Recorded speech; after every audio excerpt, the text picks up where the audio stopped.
அணுவங்கூர் நேயர்களுக்கு அன்பு வணக்கங்கள். சகோதர சகோதரிகளே, எப்படி இருக்கீங்க?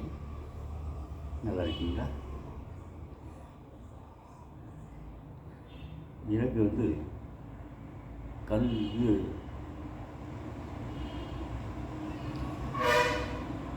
உயர்நிலைப்பள்ளி படிக்கும்போது படித்து முடிச்சது டெக்ஸ்டைல் டிப்ளமா தான் படிக்கணும் அப்படின்ட்டு ஆசை காட்டி எங்கள் வீட்டை வளர்த்தாங்க. ஏன்னா எங்கள் அண்ணன் இந்த டெக்ஸ்டைல் டிப்ளமா முடிச்சுட்டு நல்ல வேலையில் நல்லா சம்பாதிச்சிருந்தார். ஸோ அதை பார்த்து என்னையும் அந்த மாதிரி ஆகணும் அப்படின்ட்டு எங்கள் வீட்டில் எங்கள் அப்பாவுக்கு ரொம்ப ஆசை. ஆனால் எதிர்பார்க்க நல்ல படிக்கக்கூடிய மாணவனாக இருந்தும் சரியாக படிக்காதனால எனக்கு டிப்ளமா கிடைக்காத அந்த ஒரு விரக்தியில் ஊரில் ஒரு கல்லூரியில் பிஎஸ்சி கெமிஸ்ட்ரி வேண்டாம் வரப்போ படிச்சுட்டு இருந்தேன். இது எல்லாத்துக்கும் தெரியும். அப்போ எங்கள் அண்ணன் மும்பையில் வேலை பார்த்தாங்க. அவர்கிட்ட ஒரு தகவல் இருந்துச்சு. அதாவது அவர் வேலை பார்க்குற மில்லில் கீழ் லெவல் ஆட்கள் தேவைப்படுகிறாங்க. டிபார்ட்மெண்ட்டில் போய் ஸ்டடி எடுக்கிறது காட்டுறதுக்கு ஆட்கள் தேவைப்படுகிறாங்க. அந்த இதில் வேலை பார்த்துருந்தேன். அப்படியே பார்ட் டைம் டிப்ளமோ படிக்கலாம். அங்கே ஒரு காலேஜ் ஃபேமஸ் காலேஜ் இருந்துச்சு, அங்கே படிக்கக்கூடிய ஒரு வாய்ப்பு இருந்துச்சு. என்கிட்ட கேட்டார், என்ன நீ படிக்கிறியா? உனக்கு ஆர்வம் இருக்கா? நீ படித்து பாஸ் பண்ணிடுவியா? ஏன்னா நான் பிஎஸ்சி கெமிஸ்ட்ரி படித்ததில் படிப்பை நடிகர் நிப்பாட்டு கூட்டி போகணும் கெட்ட பேர் எனக்கு வந்துடும். ஆனால் நீ டிப்ளமோ படிக்கலாம், அந்த கெட்ட பேர் எனக்கு வந்துடும் அப்படின்னாரு. நம்பிக்கை இருக்கா உனக்கு? உன் மேலே நம்பிக்கை இருக்கான்னு கேட்டார். எஸ் அப்படின்னேன். சரி அப்படின்ட்டு அவருடைய மில்ல வேலை பார்த்தேன். என்னுடைய வேலை பார்த்த முதல் வேலை டாட்டா மில். ஆமாம், நீங்கள் நினைக்கிற மாதிரி கட்டலாம். Tata consultancy services, tata infos, tata Motors, என்னென்ன கம்பெனி இருக்கோ இல்லாமல் டாட்டா நிறுவனம், பெரிய நிறுவனம். அதில் இண்டஸ்ட்ரியல் இன்ஜினியரிங் எனக்கு தமிழகம் என்னன்னு தெரியல. அந்த டிபார்ட்மெண்ட்டில் வேலை. எல்லாமே அந்த டிபார்ட்மெண்ட்டில் வேலை பார்க்குறோம்னா எல்லாமே டிப்ளமா, பிடெக், எம்டெக், பிஹெச்டி பண்ணுறவங்க தான் எல்லாமே ஸ்காலர். அந்த டிபார்ட்மெண்ட்லேயே ஒரு பெரிய லைப்ரரி இருந்துச்சு. அவ்வளோ பெரிய டிபார்ட்மெண்ட். பெரிய மில்லு, டிபார்ட்மெண்ட் பெரிய பெருசு. ஸோ அங்கே படிச்சுக்கிட்டே பார்ட் டைம் டிப்ளமா பண்ணேன். அங்கே ஒரு ஃபேமஸ் கல்லூரி இருந்துச்சு. ஒரு 150 வருஷம் பழைய கல்லூரி இருந்துச்சு. அங்கே ஞாயிற்றுக்கிழமைகள் மட்டும் கிளாஸ் எடுப்பாங்க. ப்ராக்டிக்கல் கொடுக்க மாட்டாங்க. ஏன்னா ப்ராக்டிக்கல் அங்கே வேலை பார்க்குறதுனால ப்ராக்டிக்கல் தேவையில்லைன்னு அவங்க கணக்கு. அப்போ என்னென்ன மும்பையில் நிறைய மில் இருந்தது.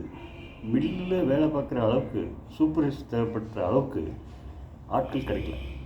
அதனால் என்ன பண்ணாங்க, மில்லில் வேலை பார்த்துக்கிட்டே நல்லவங்களை பார்த்து, நல்ல தகுதி உள்ளவங்களை பார்த்து செலக்ட் பண்ணி அவங்களுக்கு படிப்பு சொல்லிக் கொடுத்து அப்படியே சூப்பர்வைசராக மாற்றிக்கிட்டாங்க.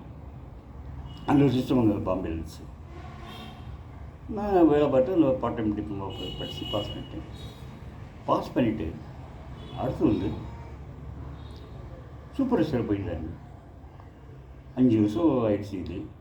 அது சூப்பர்வைசர் போயிட்டாருன்னா எனக்கு அந்த உள்ளே தொழிலாளி மனப்பான்மை இருக்குது. நிறைய தொழிலாளி மனப்பான்மை நிறைய இருந்தது. ஆஃபீஸருங்கிற இது கம்மி. முதல் நாளே என்னென்ன அந்த வேலை பார்த்த மில்லுடைய முதலாளி எல்லா தொழிலாளியும் கூப்பிட்டு அறிமுகப்படுத்துகிறார். நான் தலைக்கிழமை மிடுக்க அப்படி பார்க்க வேண்டிய நான் தலைக்கிழமை ஒரு வருஷம் ஆகிட்டேன்.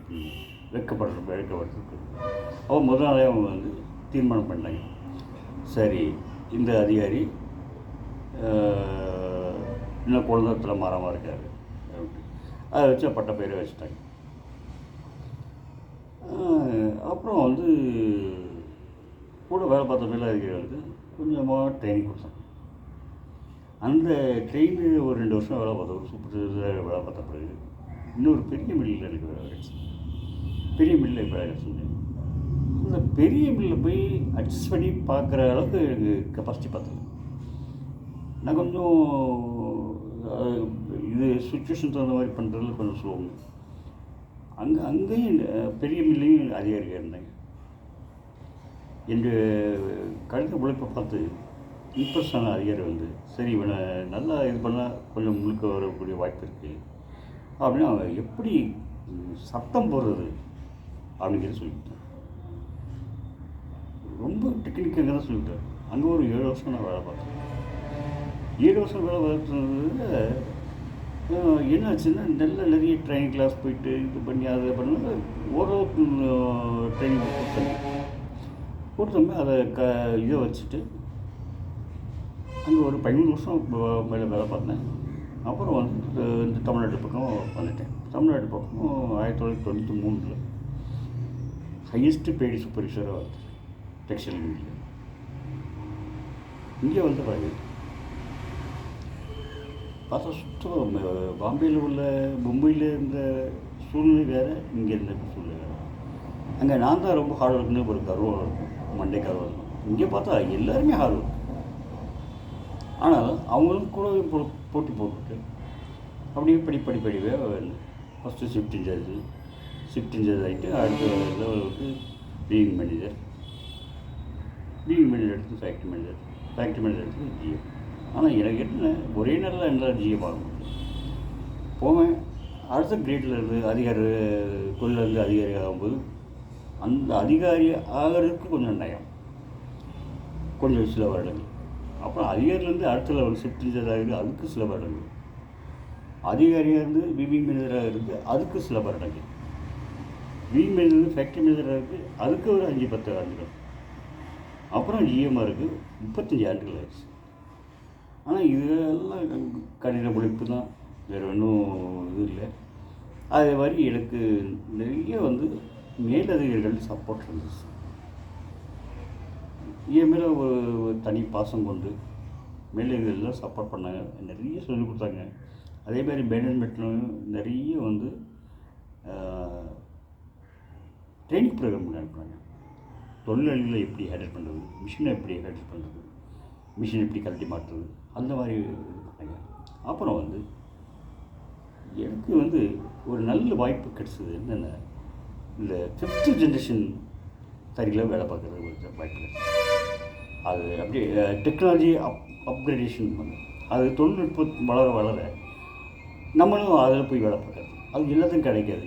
எனக்கு வந்து கடவுள் கொடுத்த ஒரு வாய்ப்பு. ஃபஸ்ட்டு ஜென்ரேஷன் தறியில் நான் வேலை பார்த்தேன் 1980.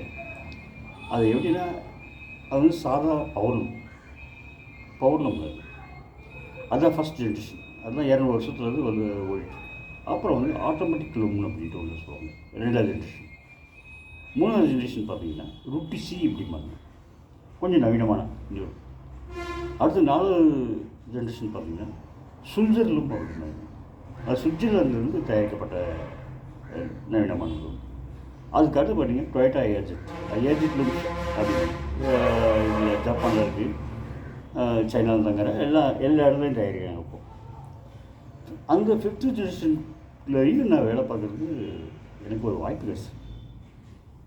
ஸோ அந்த வாய்ப்பெல்லாம் அது கிடைச்ச வாய்ப்பை பயன்படுத்துகிறவங்க முன்னுக்கு வர முடியும். வாய்ப்பை தவற விட்டால் அவ்வளோ இருக்கிறதுலேயே இருக்க வேண்டியதான், அது மேலே வர முடியும். இந்த பதிவில் இதோட முடிச்சுக்கினேன். அடுத்து வர்ற பதிவில் சில தகவல் பார்க்குறாங்க. நன்றி.